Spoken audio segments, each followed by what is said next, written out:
So I just got done reading the craziest article about Ethereum, DeFi, and blockchain and where this whole space could head and how high the price of Ethereum could go based on all this information. So if you watch this channel at all, you know that I'm a huge Ethereum bull. I'm a blockchain developer who works the Ethereum protocol on a daily basis. And I'm very bullish on this space, on this technology, the asset Ethereum itself. But this article made me just even more bullish. And I want to share the article with you in this video and kind of break it down because it reveals some pretty shocking insights and some crazy Ethereum price predictions for the coming year. So before we get into that, you know, if you're new around here, hey, I'm Gregory, and on this channel, I turn you into a blockchain master. So if that's something that you're interested in, then smash that like button down below for the YouTube algorithm and subscribe to this channel. And if you want to learn how to become a blockchain master step-by-step, start to finish, then head on over to dappuniversity.com/bootcamp to get started today. All right, so this article that I want to share with you today is from Arthur Hayes. You know, he's the former BitMEX CEO. He's kind of a polarizing character. He's had some run-ins with the authorities, but he's without a doubt, you know, quite intelligent, forward-thinking on crypto. You know, he once famously called Ethereum a coin, but has turned around to become quite the Ethereum bull, as have many other really famous forward-thinking people, you know, that we've talked about on this channel, like Mark Cuban, Raoul Pal, Chamath Palihapitiya, and Gary Vee. And so I want to jump into this article, and before I do, I have to always make the disclaimer, it's not financial advice. I meant to say this at the beginning of the video, but I'll say it now. You know, it's not financial advice. Nothing I'm saying in this video is, you know, designed to convince you to buy or sell any cryptocurrency in this information, and there's lots of scammers down in the comment section below. You know, I'll never ask for your phone number or ask you to invest with me. Just ignore them. So the first thing that jumps out at me in this article for sure really is just how, you know, funny and well written it is. So I'll put a link down in the description below. I highly recommend just reading through it to catch a lot of the nuance and detail that I'll honestly just jump over in this video just for the sake of brevity. But, you know, an example is his opening line here. You know, humanity's struggle to locate the easy button permeates all aspects of our existence. In the context of financial markets, everyone wants to find that expert newsletter or secret trading program that, if followed, will lead to an instant risk-free and above average SIC gains. So basically, he's talking about, you know, the peril of new people trying to enter the crypto space and trying to figure out what's really important. And he starts to lay out, you know, a bull case for Ethereum here and the things that you have to look at to understand why it's such a game-changing technology.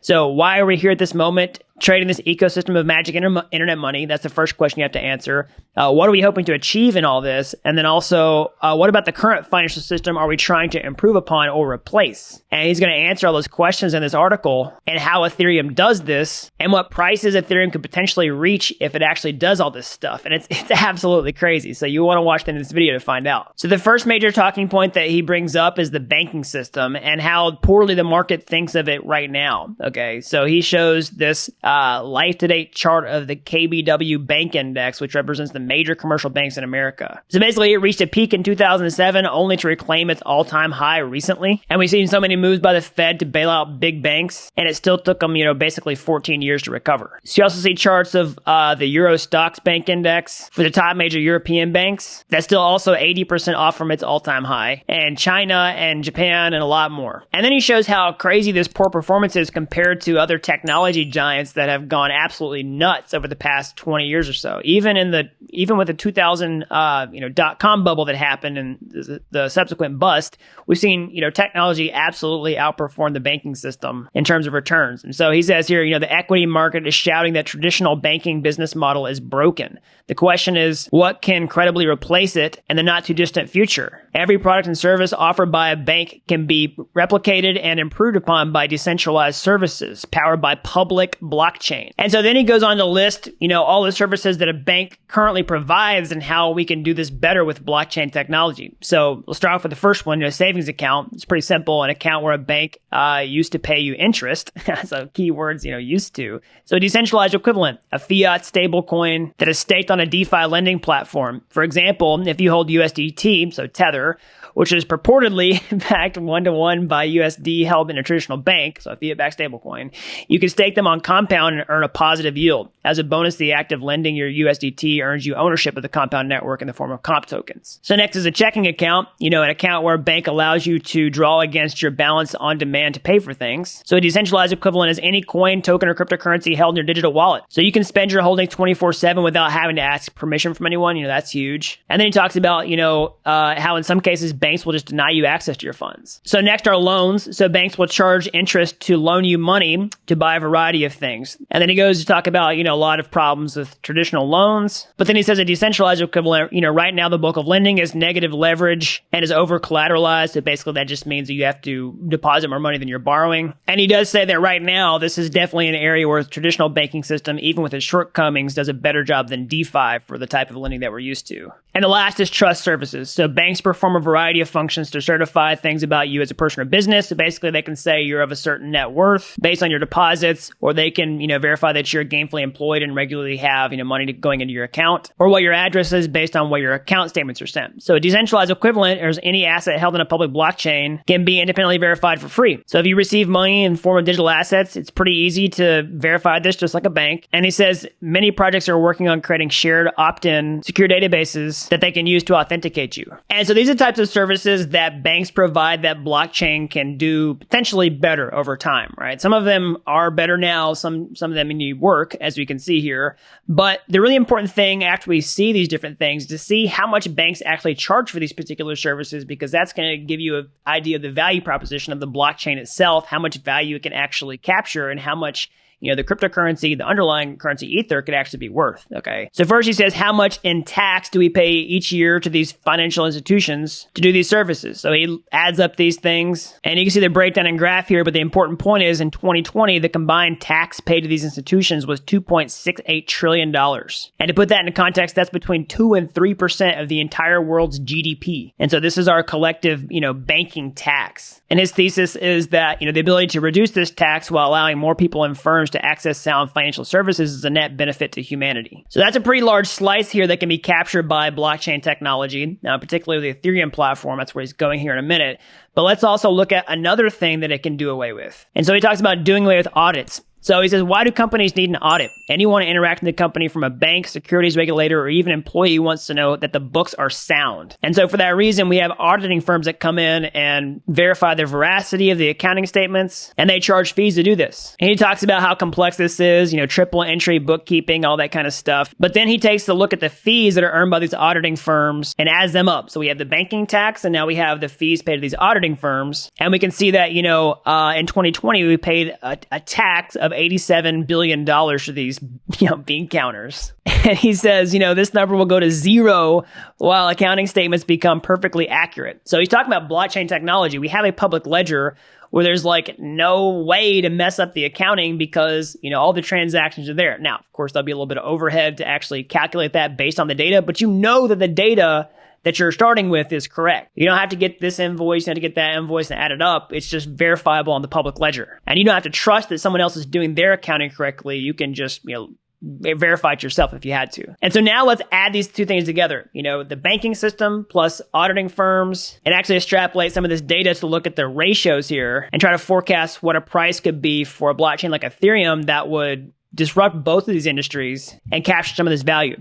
So he says Ethereum is the most developed decentralized smart contract network. Even though the gas fees are currently astronomical, it's a good problem to have. No other public smart contract-enabled blockchain operates at the scale of Ethereum. So he takes all the transaction data provided by Glassnode and plots out the revenue multiple for the Ethereum network going back 4 years, and then computes a price to revenue metric like this. So basically all the fees that are, incurred in the Ethereum network compared to the price. And so you can see as Ethereum price is going up, the price to revenue metric is falling. And he says, if you like mean reversionist thinking, then you can consider this. The 10th of April, 2021, the price revenue 98. Mean price to revenue is 1,528. It's the median standard deviation. And so these are the shocking metrics. So price if the median reverts, 9,054, and price if mean reverts, then 32,143. Now he's saying these are, of course, very optimistic high-level guideposts just using basic statistics, and it doesn't mean that it'll happen, but it shows that if data behaves as data does in large samples, then it's not improbable to reach these levels. And so now he takes us a step further. Okay, so, we have this sort of mean reversion type of thinking, and then also if we just take the median from the past year or so,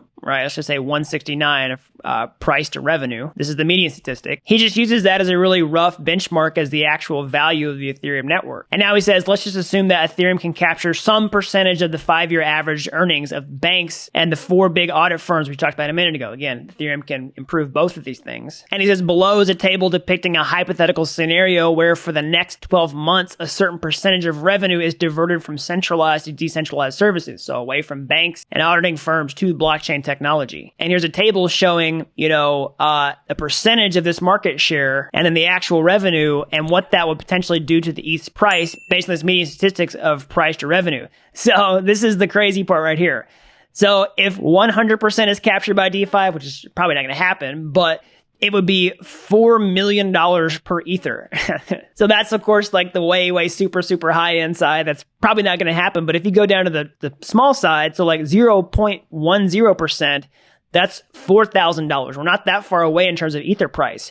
If we go up to just 1% of the entire market share, it's $40,000 per ETH. All right, if we go to 5%, it's $200,000 per ETH. 10%, $400,000, 20%, 8. I mean, it just keeps going up and up and up from there. And so he says these numbers are quite extraordinary, but as this is a very rough, high-level contextualization of a very uncertain future, it's unlikely to be totally accurate. All right, so he's basically saying he's just using statistics here to try to extrapolate some really rough figures, and that he doesn't necessarily think that these are the exact numbers that it could potentially reach, but these are a range of possibilities. And so these, without a doubt, are some shocking numbers. So what's my take on all this? Do I think this is even possible? So, I mean, I do think it's very possible for Ethereum to reach, $10,000 at some point. I'm not saying I'm guaranteeing that's going to happen this market cycle or anything like that, but it doesn't seem that far out of reach considering the price levels that Ethereum is at today and all of the, crazy innovation that's happening on the space. I mean, there's simply so much you can do with Ethereum, as we talked about in this video and in many, many, many other videos that I do on this channel. Do I think it can go farther than that over the long term? Of course I do. And then one of the things I like about this article is that it reiterates a lot of things we've been talking about on this channel. I talk about, savings